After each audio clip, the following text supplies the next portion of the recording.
Okay so hello everybody, welcome to Shreshth class. अभी पढ़ाई cast के लेक्चर नंबर 2 में आप सभी का स्वागत है। उम्मीद करता हूं कि लेक्चर 1 में जो आप लोगों के साथ मैंने कंक्रीट टेक्नोलॉजी उसका लेक्चर 1 डिस्कस किया था तो आप लोगों ने नोट किया होगा। और यहाँ भी मैं आप लोगों को शॉर्ट शॉर्ट कंटेंट देने वाला हूँ जो आपके आने वाले एग्जाम के लिए काफी ज्यादा जरूरी है। तो शुरू करते हैं।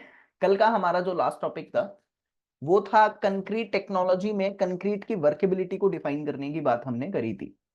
तो वर्केबिलिटी के बारे में हमने जाना था कि वर्केबिलिटी क्या होती है। वर्केबिलिटी होती है पीटीएम, प्लेसिंग, ट्रांसपोर्टिंग और मिक्सिंग। ये तीनों काम जब हम कंक्रीट से कर पाते हैं तो वो कंक्रीट की वर्केबिलिटी कहलाता है। और वर्केबिलिटी किन फैक्टर्स पे डिपेंड करता है? बहुत सारे फैक्टर्स मैंने आपको बताए थे। कुछ नया फैक्टर जो उसमें मुझे लगा आपको याद करना है आने वाले जेई एग्जाम के लिए, वो है शेप ऑफ द एग्रीगेट और साइज ऑफ द एग्रीगेट। इन पे मुझे थोड़ा सा ज्यादा जोर लग रहा है कि ये पूछा जा सकता है। फिर हमने जाना था कि वर्केबिलिटी में दो लोगों ने बेसिकली काम किया था, फेरेट एंड डफ एब्राम्स, और दोनों ने अपने अपने नियम दिए थे।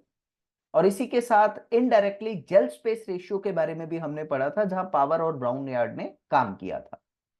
तो आज स्टार्ट करते हैं। आज का हमारा पहला ही टॉपिक जो रहने वाला है वो रहेगा वर्केबिलिटी की मेजरमेंट। देखो, 5 तरीके से आप अपनी वर्केबिलिटी को मेजर कर सकते हो। कौन कौन से वो 5 तरीके हैं? पहला होता है आप लोगों का स्लंप टेस्ट। दूसरा होता है आपका कॉम्पैक्टिंग फैक्टर टेस्ट। तीसरा होता है एयर एंट्रेनिंग या flow table test. Flow test के नाम से भी हम उसको जानते हैं। चौथा होता है वीबी टेस्ट। और पांचवा आप लोगों का आता है कैलिबोल टेस्ट। इन सब में जो एक कॉमन चीज एग्जाम के लिए जरूरी बनती है वो है इनका आईएस कोड। तो आईएस कोड कौन सा फॉलो करते हैं ये आपको पता होना चाहिए। 1199 पेपर का क्वेश्चन बन सकता है 1 नंबर का। तो कंक्रीट की वर्केबिलिटी के लिए मेजर टेस्ट जो हम परफॉर्म करते हैं जनरल, वो 3 है।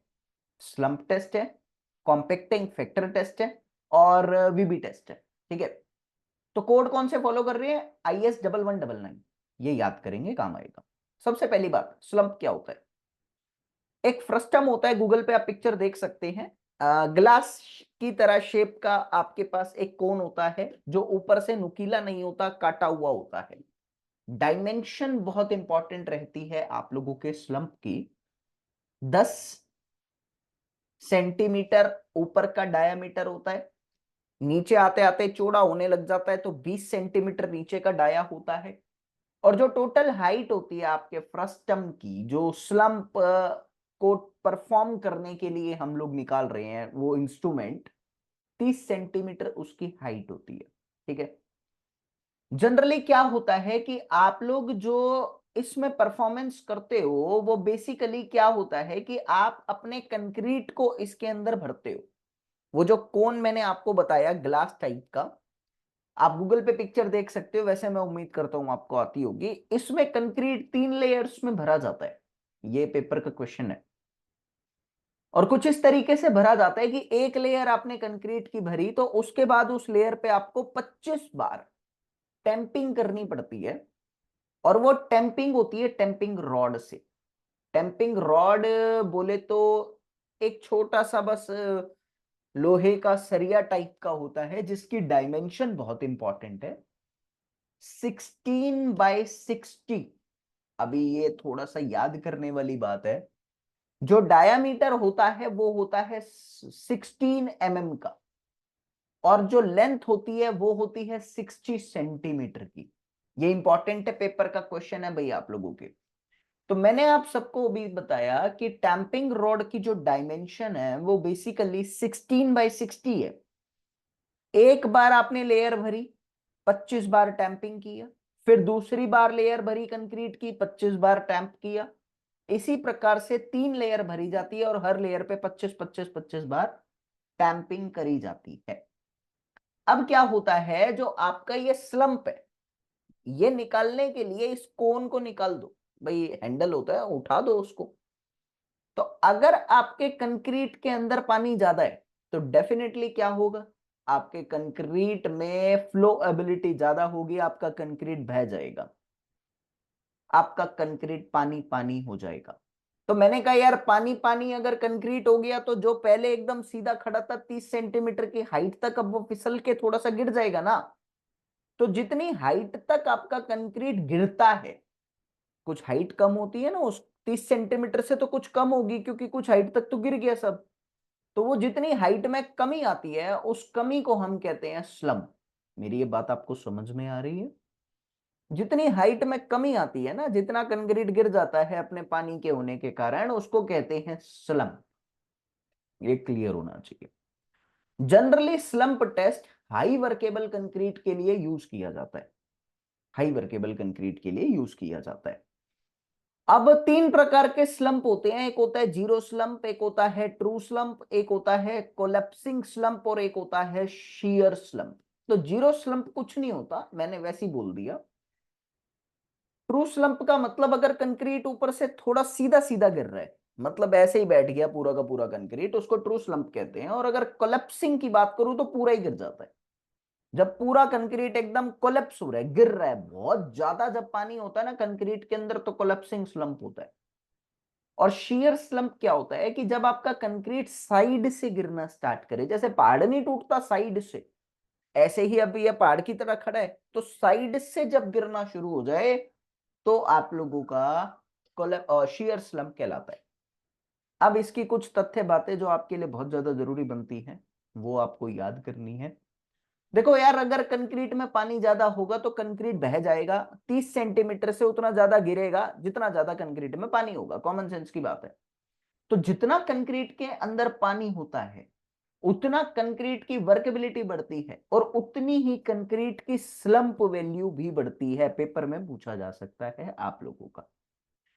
अब बात आती है यहां पर कि आप लोगों का जनरली एग्रीगेट का साइज 38 mm से ज्यादा नहीं होना चाहिए जिससे आप कंक्रीट बनाते हो। मतलब जिस कंक्रीट के लिए स्लंप टेस्ट परफॉर्म कर रहे हो उसमें 38 mm से ज्यादा का एग्रीगेट नहीं होना चाहिए। ठीक है, क्यों? अगर 38 mm से ज्यादा का एग्रीगेट हो जाएगा तो वहां पूरे चांसेस है आपके कंक्रीट में वॉइड्स रह जाएंगे, और अगर वॉइड्स रह गए तो वैसे भी स्ट्रेंथ नहीं आ पाएगी, ज्यादा वर्केबिलिटी देगा। क्यों? क्योंकि वॉइड्स आपके कंक्रीट में वर्केबिलिटी को बढ़ा देते हैं। मेरी बात को समझ रहे हो? तो अगर वॉइड्स कंक्रीट में वर्केबिलिटी को बढ़ा रहे हैं तो एक जो ओरिजिनल वर्केबिलिटी होनी चाहिए वो तो नहीं मिल पा रही, फॉल्स वर्केबिलिटी आप लोगों को मिल रही है। क्लियर है मेरी ये बातें? तो आपको ये पता होना चाहिए। अब आ जाओ कॉम्पैक्टिंग फैक्टर टेस्ट पे। 1119 के तहत आप इसको परफॉर्म करते हो। दो तीन बातें ध्यान में रखनी बहुत इंपॉर्टेंट है इसको, जो आपको खुद से करनी है। सबसे पहले आपको गूगल से सेपरेटस की पिक्चर देखनी पड़ेगी। मैं मेन मेन पॉइंट इसके बता दूंगा, लेकिन पिक्चर आपको गूगल से देखनी है इसकी। ठीक है? अब क्या होता है कि आप लोग जब कॉम्पैक्टिंग फैक्टर टेस्ट परफॉर्म करते हो तो कॉम्पैक्टिंग फैक्टर टेस्ट में आप इस एपरेटस को देखोगे तो तीन तरह के कोन लगे होते हैं। एक डंडी है, उस डंडी पे सबसे ऊपर एक ग्लास ऐसी शेप में, फिर दूसरा ग्लास उससे नीचे, फिर तीसरा कंटेनर उससे नीचे।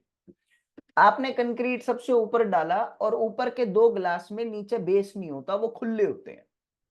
तो मुझे एक चीज पता है कि कंक्रीट में जितना ज्यादा पानी होगा डेफिनेटली उतना ज्यादा ऊपर वाले ग्लास से फ्लो करके नीचे आने की कोशिश करेगा कंक्रीट। अगर आपका कंक्रीट में पानी कम है, सूखा है, तो वो ऊपर वाले जो दो कोन है उनकी दीवारों के साथ चिपकने की कोशिश करेगा। तो सूखा कंक्रीट अगर मेरे पास है जिसमें पानी कम है, वो ऊपर वाले कोन के साथ चिपकने की पूरी कोशिश करेगा।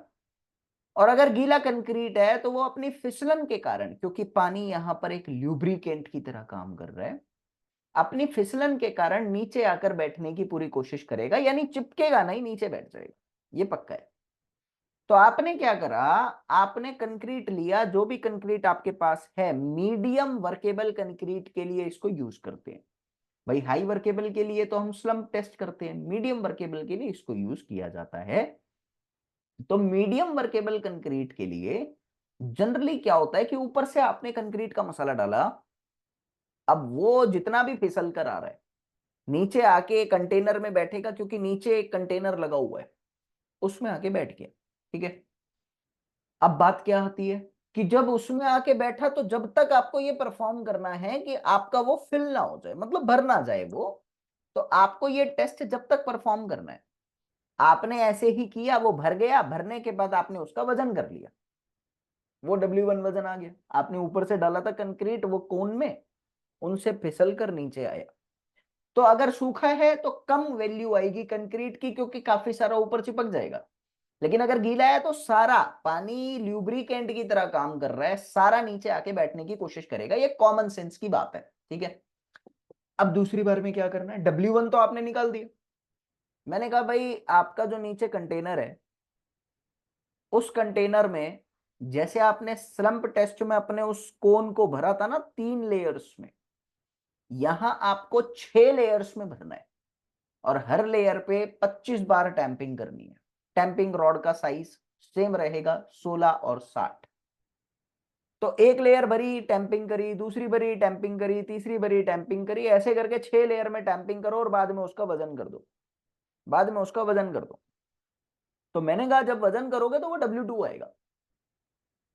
अब W1 भी निकाला, W2 भी निकाला। तो कॉम्पेक्टिंग फैक्टर जो होता है उसका फॉर्मूला होता है W1/W2। बस, कॉम्पेक्टिंग फैक्टर का जो फॉर्मूला होता है वो W1/W2 होता है।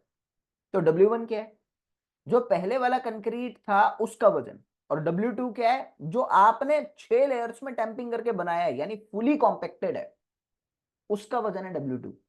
तो जो दोनों का रेशियो है ना W1/W2, वो है कॉम्पेक्टिंग फैक्टर। अब मुझे 2-3 बातें समझ में आ रही हैं, किसी भी हालत में W1 W2 से बड़ा नहीं हो सकता, क्योंकि W2 तो एक्स्ट्रा ऑर्डिनरी टेक्निक के साथ आपने कॉम्पैक्ट किया है। 6 लेयर्स में आपने टैंपिंग दुनिया भर की कर रखी है, तो वो तो बहुत ज्यादा वजन आएगा क्योंकि आप उसको दबा रहे हो। W1 सेल्फ कॉम्पेक्शन से बैठ रहा है तो इतना वजन नहीं दे सकता। तो W1 हमेशा W2 से छोटा रहेगा, आपके पेपर का क्वेश्चन है। यानी कॉम्पैक्टिंग फैक्टर की वैल्यू हमेशा 1 से कम रहेगी, क्योंकि W1 ऊपर है ना, तो वो छोटी क्वांटिटी ऊपर है, बड़ी क्वांटिटी नीचे है, तो हमेशा ये वैल्यू 1 से कम रहेगी। कोई डाउट तो नहीं आ रहा आपको? बहुत ज्यादा जरूरी है। अब बात आती है यहां पर कि इसमें भी आप लोगों की 38 mm से बड़े एग्रीगेट को यूज नहीं करना, क्योंकि फिर वॉइड्स क्रिएट हो जाएंगे, कॉम्पेक्शन ढंग से नहीं हो पाएगी, तो वर्केबिलिटी फॉल्स वैल्यू आपको दे सकती है। अब मैं ये बात कह सकता हूं कि जितना ज्यादा वर्केबल होगा, जितना ज्यादा कंक्रीट में पानी होगा, उतना ज्यादा कंक्रीट में फ्लो एबिलिटी होगी। कॉमन है। तो जितना ज्यादा कंक्रीट वर्केबल होगा, उतना ज्यादा आपका कंक्रीट बैठने की कोशिश करेगा, उतना ज्यादा W1 देगा, क्योंकि ऊपर चिपकेगा नहीं। तो मैंने कहा कि अगर W1 बढ़ गया तो कॉम्पैक्टिंग फैक्टर की वैल्यू बढ़ गई, यानी compacting factor directly proportional to workability होता है।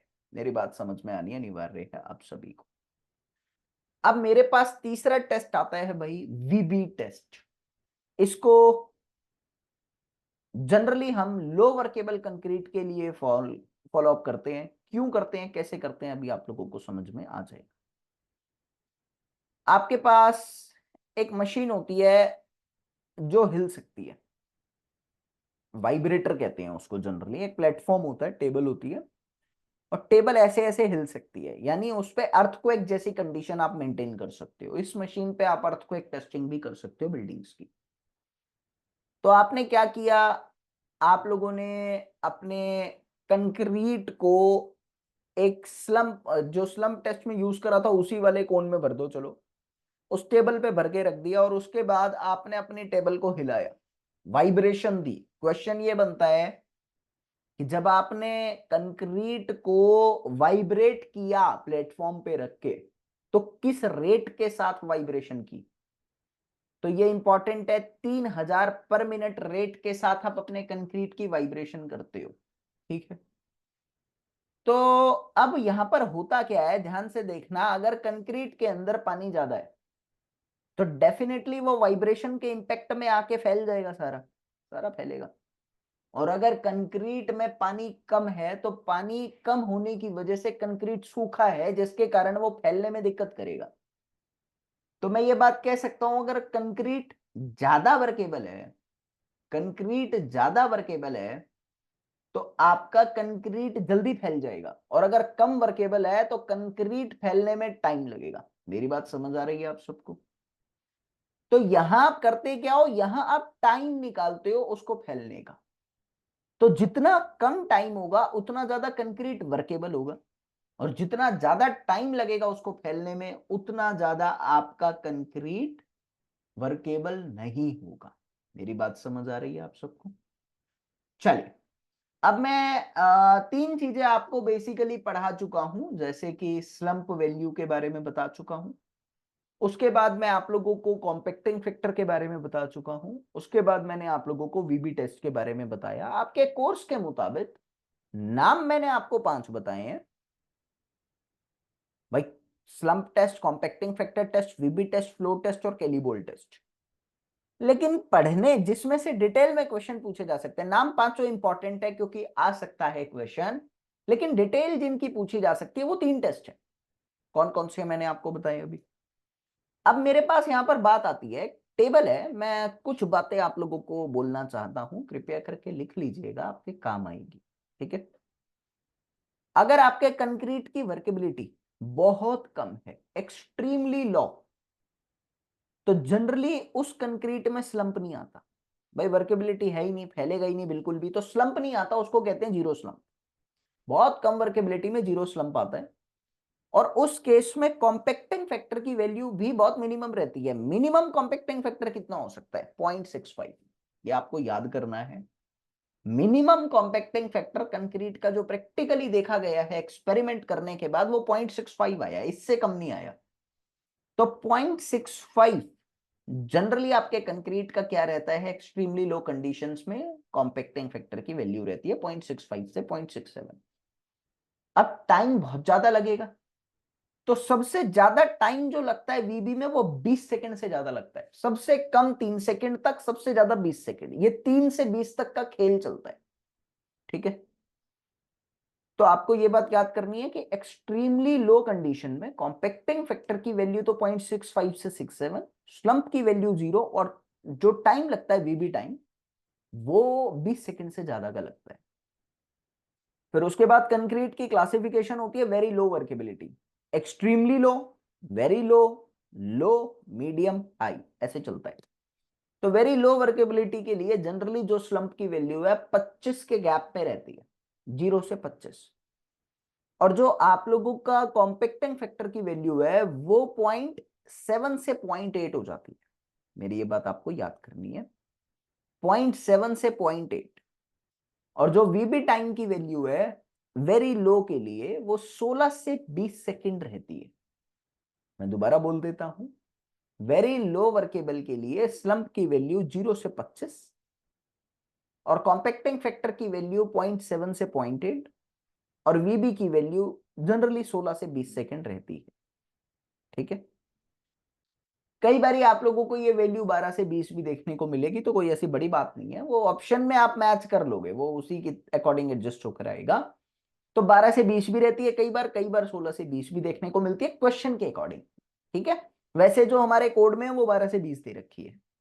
उसके बाद तीसरी क्लासिफिकेशन मेरे पास आती है लो वर्केबल कंक्रीट। अब लो वर्केबल कंक्रीट के लिए जो स्लंप की वैल्यू रहती है वो 25 से 50 रहती है। 25 25 बढ़ाया है अभी मैंने। ठीक है? और जो कॉम्पैक्टिंग फैक्टर की वैल्यू होती है, आप जरा ध्यान से देखिएगा, यहां पर जो वैल्यू रहती है वो होती है 0.8 से 0.85 तक। 0.8 से 0.85 तक लो कैटेगरी में आपकी वैल्यू रहती है।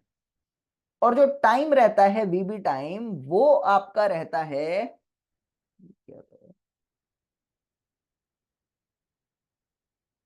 जो टाइम रहता है वीबी टाइम वो 6 से 12 सेकंड का रहता है जनरली। ये आपको टेबल में इसलिए बता रहा हूं क्योंकि इस टेबल से क्वेश्चन आते हैं, और मैं इतना आराम से इसलिए बोल रहा हूं ताकि आप लिख पाओ। ठीक है? उसके बाद आ जाओ मीडियम कैटेगरी पे। मीडियम कैटेगरी की जो वैल्यू होती है उसमें स्लंप की वैल्यू 50 से 100 रहती है। एमएम में है ये सारी वैल्यू ना। कॉम्पैक्टिंग फैक्टर की वैल्यू 0.85 से 0.95 रहती है। और जो हमारा वीबी टाइम होता है उसमें 3 से 6 रहती है। अब आप थोड़ा ध्यान से देखकर चलना, अगर आपने लिखा हो तो आपने सुना होगा, मैं आपको याद करने का तरीका बता रहा हूं। कॉम्पैक्टिंग फैक्टर की वैल्यू सबसे पहले 0.65 से 0.7, 0.65 से 0.67 तक रहती है, लेकिन अपन रेंज ले लेते हैं 0.65 से 7, यानी 0.5 का गैप है। फिर वेरी लो कैटेगरी में 0.7 से 0.8 है, यानी यहां पर 0.1 का गैप है। पहले 0.05 का गैप था, 0.1 का गैप है। फिर तीसरी लो कैटेगरी में मैंने बोला 0.85 से 0.8 से 0.85 तक है, फिर 0.05 का गैप है। फिर चौथी कैटेगरी में, मीडियम कैटेगरी में, मैंने बोला 0.85 से 0.95 तक है, यानी 0.1 का गैप है। तो 0.05 का गैप, फिर 0.1 का, फिर 0.05 का, फिर 0.1 का, फिर 0.05 का।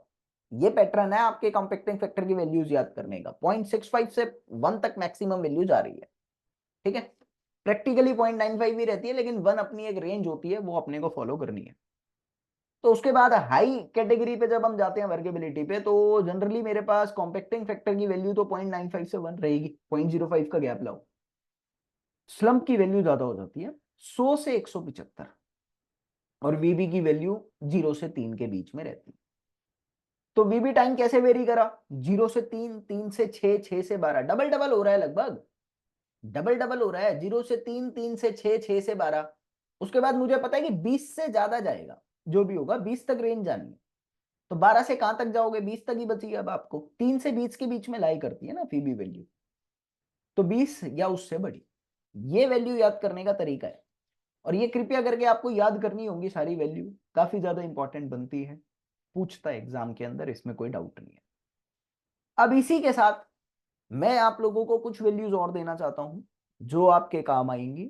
मैं देखो अभी एक बात तो बोलना चाहता हूं, पहले सुन लो कि अगर आप लोगों को सिविल इंजीनियरिंग का बैच ज्वाइन करना है, जहां पर एक ही बैच में आप लोगों को आईएएस तक का कंटेंट दिया जाता है, तो आप संपूर्ण बैच ज्वाइन कर सकते हो। श्रेष्ठ क्लास ऐप डाउनलोड कर सकते हो, डिस्क्रिप्शन में उसका लिंक है। नहीं तो डिस्क्रिप्शन में मेरा भी नंबर है, वहां से भी आप मुझसे बात कर सकते हो, कोई भी डाउट पूछना है। और उस बैच के फीचर्स भी जानने हैं तो भी आप पूछ लेना, कोई ऐसी बड़ी बात नहीं है, लेकिन उस बैच के अंदर यूनिक फीचर्स दिए गए हैं। अब बात आती है कि हमारे एग्जाम में टाइम बहुत है, मान के चलेंगे 7-8 महीने हैं अपने पास एग्जाम की तैयारी करने के लिए, और उस 7-8 महीने में मैं आपको सारा कंटेंट ऐसे दे दूंगा, मेन मेन, देखो 100% कुछ नहीं दे सकता, लेकिन मैं मेन मेन कंटेंट ऐसा दे दूंगा आपको कि आपके एग्जाम में 80%, 85% आपको यहां से देखने को मिल सकता है। क्योंकि मैं वो कंटेंट दे रहा हूं जो डाटा फैक्चुअल है, और मैं डाटा फैक्चुअल में महारत पहले से ही हासिल है, मतलब काफी डाटा फैक्चुअल पे काम कर रखा है मैंने।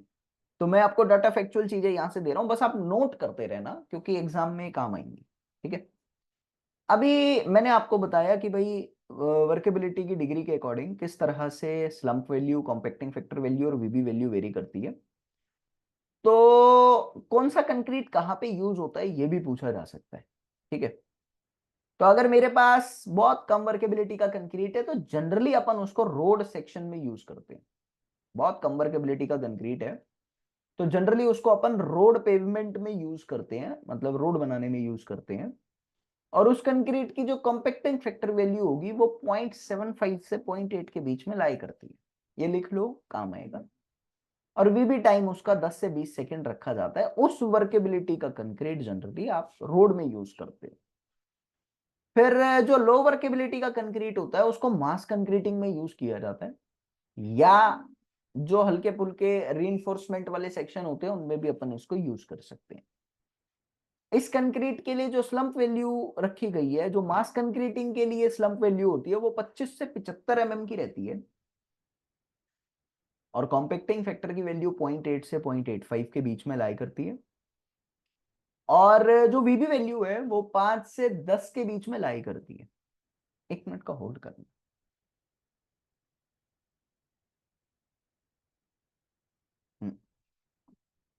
5 से 10 के बीच में लाई करती है जो मास कंक्रीटिंग के लिए कंक्रीट यूज करना है।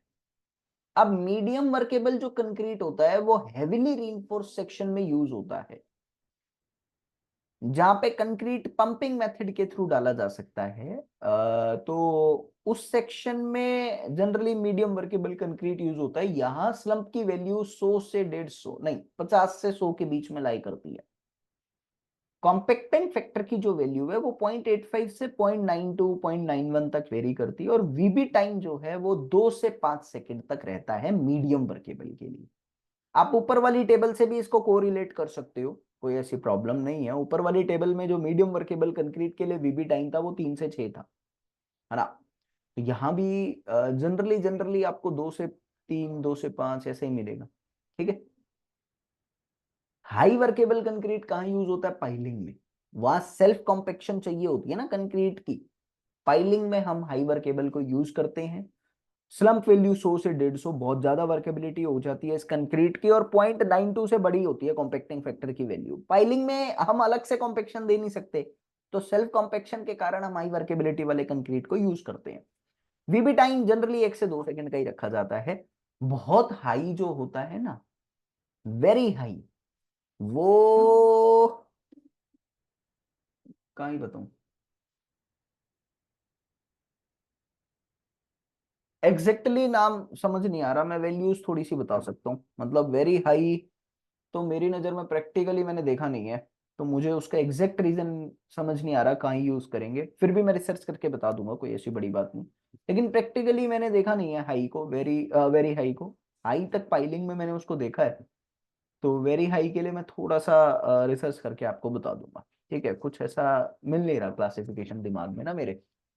चलो, तो वर्केबिलिटी की मैंने 3 टेबल के बारे में आप लोगों को डाटा दिया, मैं मान के चलता हूँ आज के लिए बहुत है। बाकी अपन नेक्स्ट में देखेंगे।